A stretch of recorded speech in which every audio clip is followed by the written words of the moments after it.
Komente dhe vërejtje të ashpra nga kryeministri Mickoski për vendimin e prokurorisë për ndjekjen e krimit të organizuar për ndërprerjen e procedurës për prokurimin e spitaleve modulare. Për këtë proces, i cili zgjat prej 5 vitesh dhe në të cilin humbën jetën 14 persona, ai tha se megjithatë, edhe pse rasti është mbyllur nga prokuroria e drejtuar nga Islamabazi, ai mund të rihapet.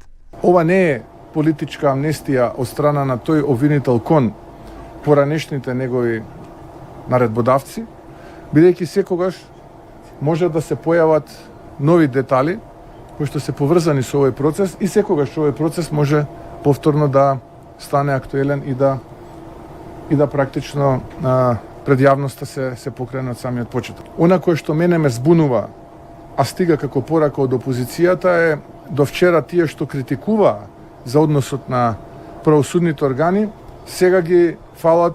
Kryetari i LSDM Zvenko Filipçe, i cili në atë kohë ishte ministër i shëndetësisë, tha se për atë që ndodhi në spitalin modular të Tetovës, kishte dhënë dorëheqjen për arsye morale. Vendimi është marrë drejt, thot ai, dhe për këtë arsye VMRO-DPMNE duhet u kërkoj falje familjeve. Sa i përket akuzave të VMRO-DPMNE-s qeveritare, se prokurori Abazi e ka mbrojtur me vendimin e tij, por edhe para lajmërimit se procesi mund të rihapet, Filipçe thot se nuk është i befasuar.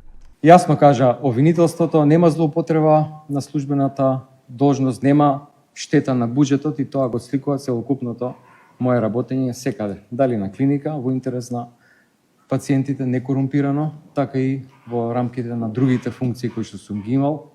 Нема е прв пат на христијан да се заканува.